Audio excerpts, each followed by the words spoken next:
Hi, and welcome. You're listening to the X22 Report. My name is Dave, and this is episode 957B, and today's date is April 28th, 2016, and the title of the episode is U.S. Government Making Preparations to Protect Itself When the People Revolt. Let's get into the economic collapse, political, and geopolitical news. Now, it's starting to look like a lot more people are catching on to Obamacare, where they're looking at it and saying, you know something, this is not for the people, because Pew Research did a survey, and it was released on Wednesday, saying that 54% of Americans, they completely disapprove of the Affordable Care Act. They're saying it's not affordable, it's not a benefit to me, the deductibles are too high, and we're seeing this number increase. And it's going to continually increase because what we're seeing right now is they're calling for higher premiums once again.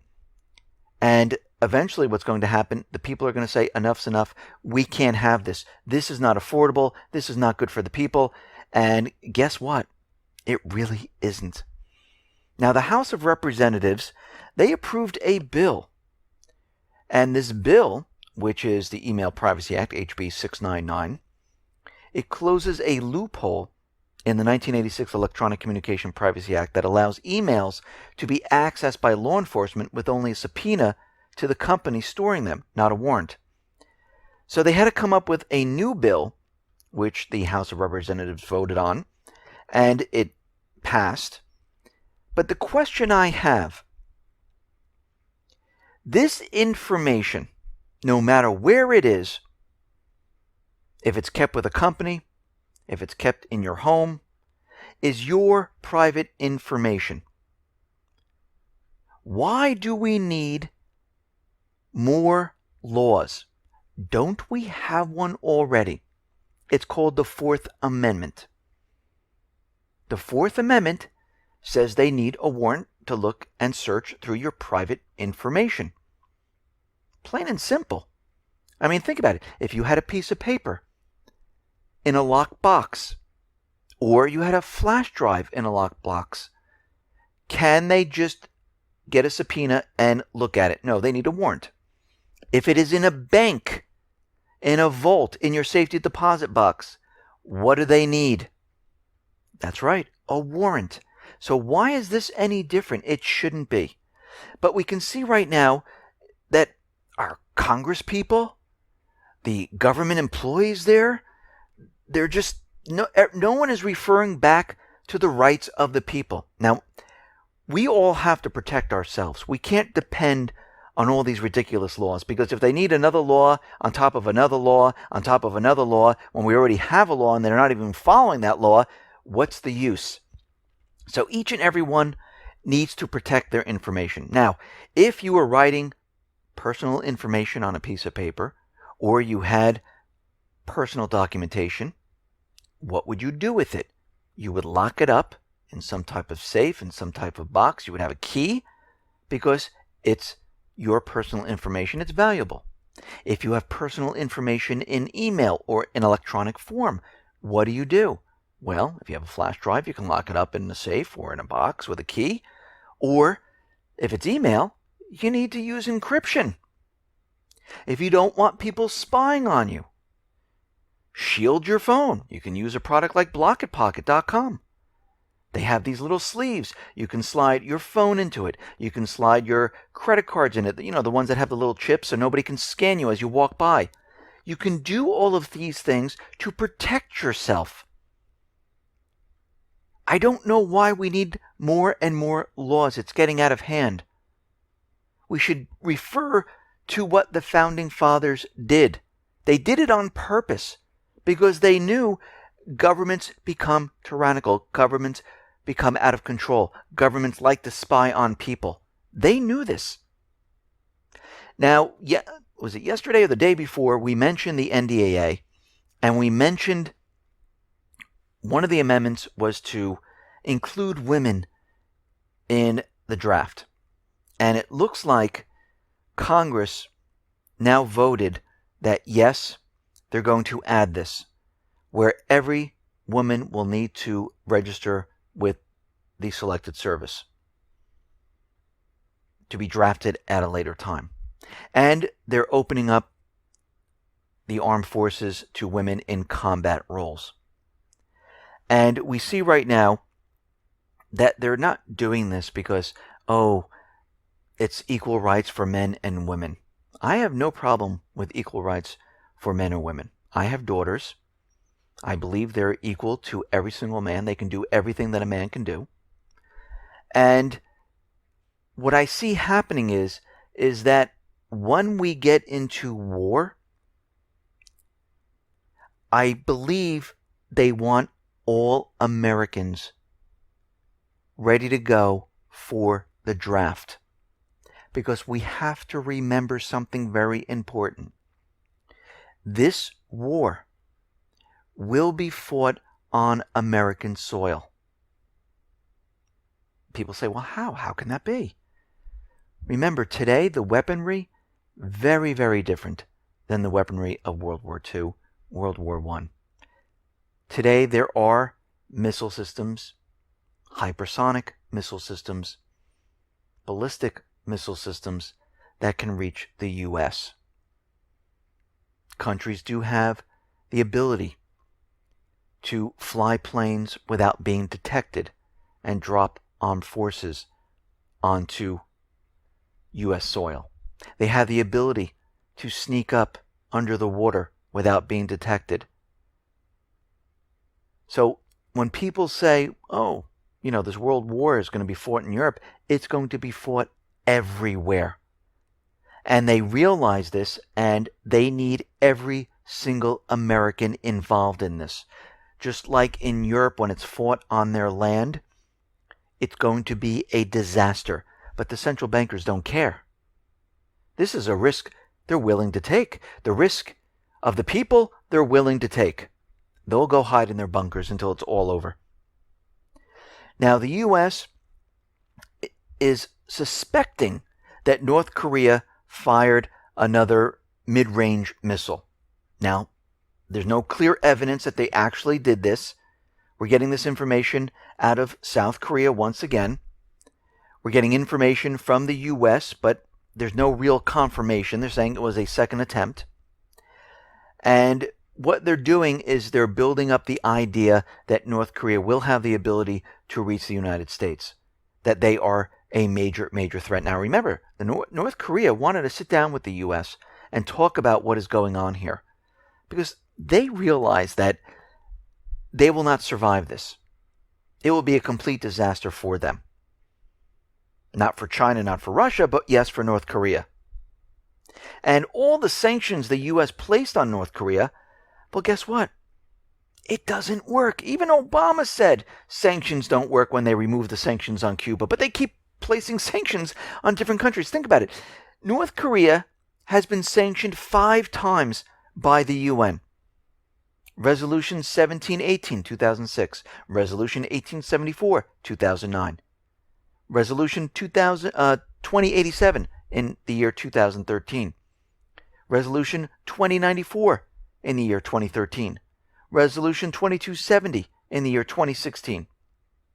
And Resolution 2270 is the strongest one yet, spelling out in great detail how they're going to sanction the shipment of products and everything else with North Korea. But North Korea and every country, they always get around sanctions. And one of the common tactics is to change the ships, reflag it under a different name, change the destination and the ports, trade without using the dollar. We saw Cuba was doing it, Iran was doing it, Syria is doing it, Russia is doing it. So sanctions don't work.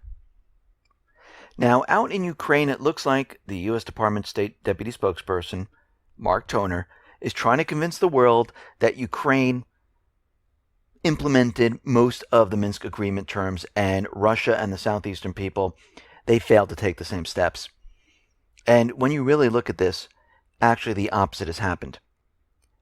What he forgot to say was that Kiev was supposed to change their constitution and allow the southeastern people to hold elections. And this was supposed to be done by the end of December of 2015, which it was never done. So This is the sticking point that Russia, the southeastern people, have been saying Kiev is not doing. Plus, they've been moving heavy military equipment up to the contact line.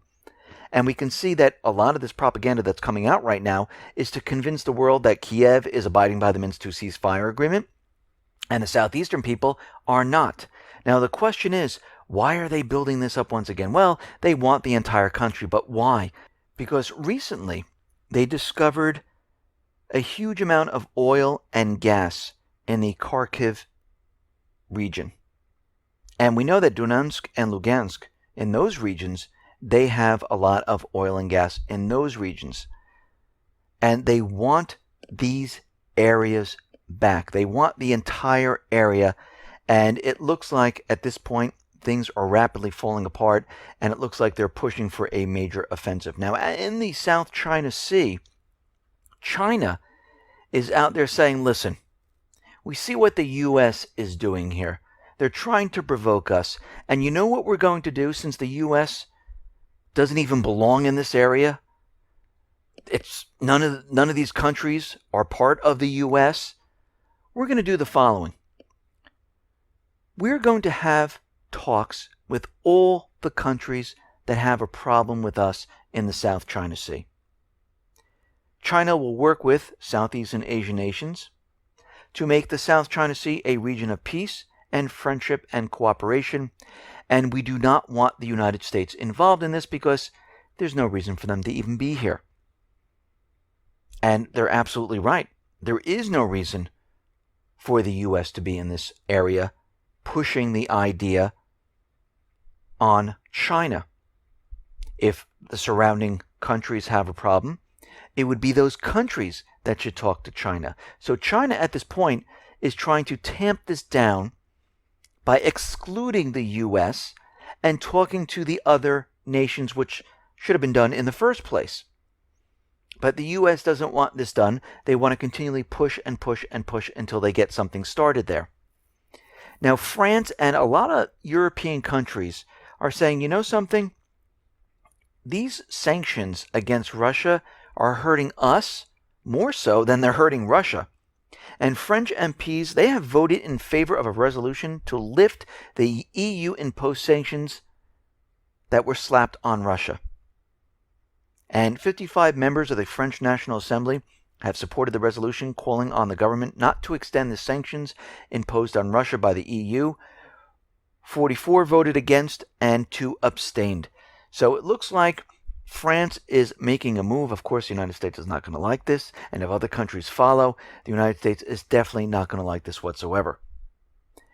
And what we're seeing right now is the U.S. is trying to provoke, trying to get this war started any way they can. Because they realize at this point the Middle East, they've lost control of the Middle East. They're trying to gain control of the Middle East, but it's very, very difficult because they're losing control in each one of these countries. And right now, they just don't have the forces to go into each one of these countries because they don't have any type of bill that is passed in Congress saying they're allowed to do this. They're allowed to go after Al-Qaeda, but they keep using the word the Islamic State, which is not in the original bill. And this is where the problem comes in. And they want Europe to help out. They want other countries to help out. But it seems that they're losing control and things are slipping through their fingers right now. We know they're trying to get Libya back at this point. Yemen is falling. Iraq is a disaster. Lebanon is falling fast. And the Syria situation is getting worse and worse, where the U.S. is getting ready to do something horrific. Now, out in Libya, we understand that the unity government is now in place in Tripoli, and they're trying to take control of the entire country.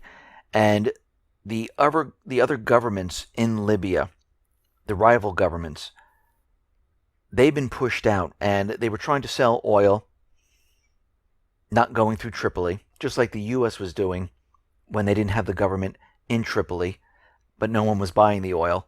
But the UN right now blacklisted that ship, that tanker that was bound for Malta. And they're saying that no one can accept this ship with the oil in it. And we see right now that if we go back in time, the U.S. moved the central bank out east. They moved the oil ports and they said, yes, we're going to be delivering oil from here, but no other country would accept it. Now the rival government is using those areas, and they loaded the tanker up with all this oil, but the U.S. came down and said, oh, no, you can't do that. Only the government in Tripoli can do that. But it's funny how they switch, and they switch around their stories when it benefits them. Now, Biden has made a surprise visit to Baghdad because we know there's a major offensive going on in Iraq. We know that they want to bring in more troops. We know the government is in trouble. And we know they need full control of this country because their fear is that the people are going to rise up and take the country back. And at this point, they're sending more and more troops in to garrison the country. Now, a senator from the United States, Senator Black, went over to Syria to speak to Assad.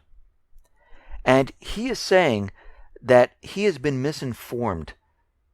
And he sat down with Assad and he realizes that the U.S., Turkey, and other countries support the Islamic State, and they're using terrorism to get rid of him. And the U.S. Senator said it's important that the American people get acquainted with the reality of what is happening in Syria, away from the disinformation practiced by some parties at the U.S. administration.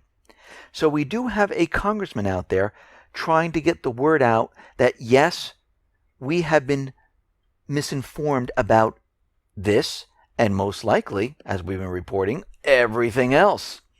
Because the government doesn't tell the truth. The corporate media doesn't tell the truth. They don't tell us what's really going on out in the world. They have their story, and then there's the truth. And now we have a hospital that was hit in Syria. Now, the militants, they've broken the ceasefire, and it looks like the UN Syria envoy is saying that the ceasefire is barely alive. And it looks like the U.S. is trying to use whatever they possibly can to cancel the ceasefire peace deal and blame it on Assad. And what we're seeing right now is that the Syrian forces, the Russian forces, they're getting ready for a major offensive in Aleppo. They're getting ready to take it back, and they're building up their forces. And we see the Islamic State, the Nusra Front, the Free Syrian Army, they've been shelling and firing missiles at civilians in Aleppo. And in Aleppo, about 40 people were killed, 140 were injured, and it seems like a hospital was hit right now. Doctors Without Borders hospital, it was hit. And we realize that the Free Syrian Army, they broke the ceasefire. They're firing on Aleppo because they understand that Russia and Syria, they're getting ready to mount this major offensive. The U.S. knows this, and they need to get out of this whole entire ceasefire peace talk agenda. So the Doctors Without Borders, they condemned the strikes on the hospital. Now, they didn't name who did it. They didn't say, oh, it was definitely Assad, it was definitely Russia. They didn't really say that. They just condemned what happened there.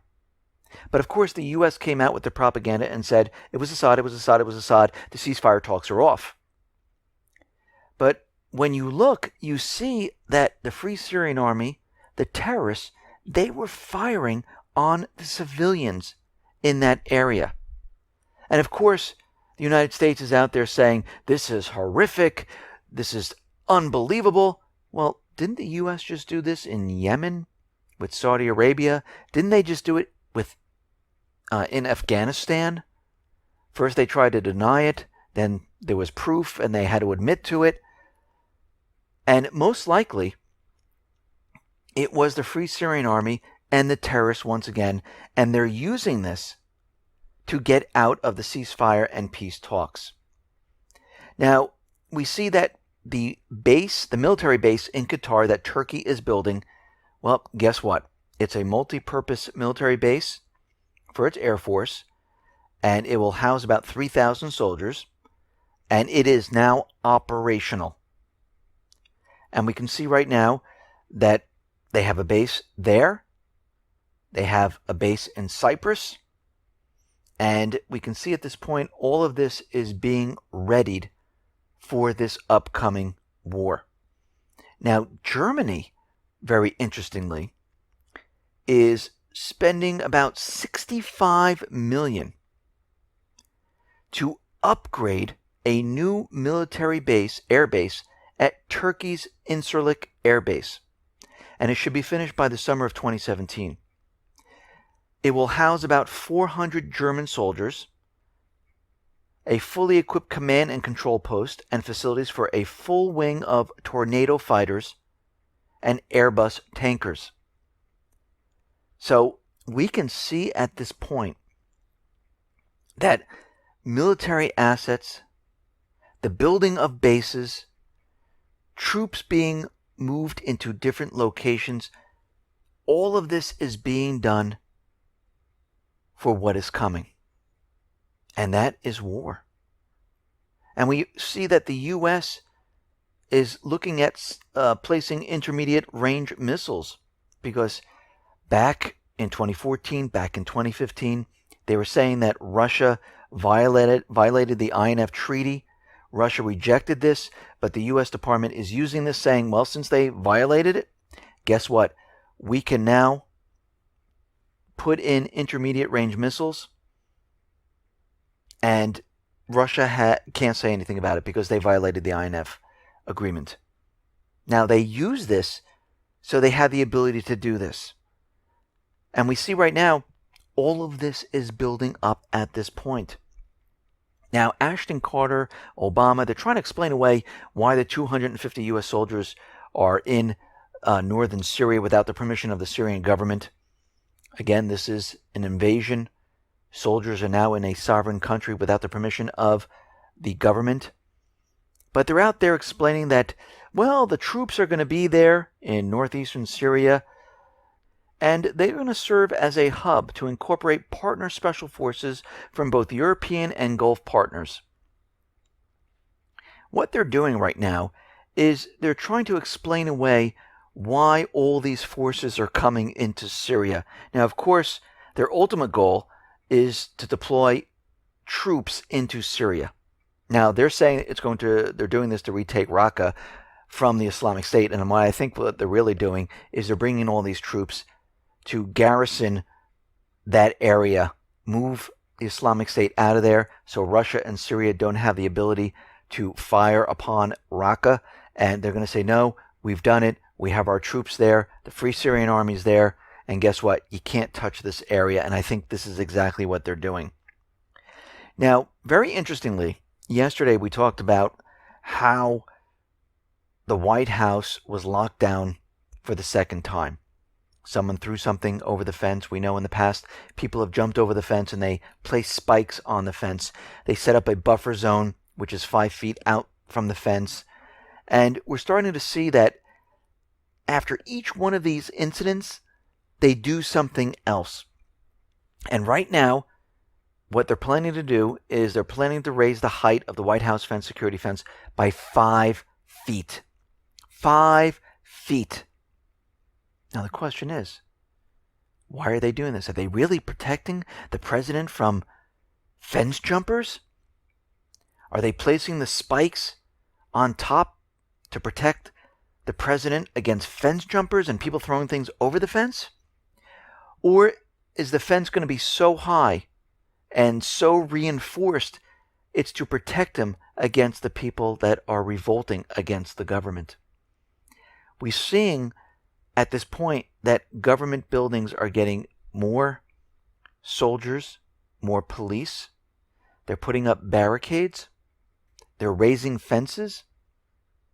And I'm getting a very nervous feeling that as we get closer and closer to this collapse, and as we get closer and closer to the elections, and at this point I know people are for Trump, people are for Hillary, people are for Bernie Sanders, and to me, I just want someone in there that's going to work for the people. But what I see happening right now is the establishment is very worried. They're very nervous because they don't want someone in there that they can't control. And the economy is collapsing. And we're on the precipice of war. And what I'm nervous about is that Obama right now is going to use the collapse of the economy. He's going to use war to stop the elections and say this is an emergency. And everything's going to fall apart. This is why they're building the fence higher. This is why more soldiers are being placed in front of government buildings. Police are being placed in front of government buildings. They're putting up barricades because they're preparing for this major revolt. When the people say, what has just happened here? You told us the economy was fine. It fell apart. Why are we in war right now? And I think this is what they're very, very nervous about. And it looks like this is part of his plan. But we're going to have to watch this very carefully as we go throughout this year. Listen, everyone, thanks a lot for listening. Be well, be safe, and especially be prepared. Thanks a lot.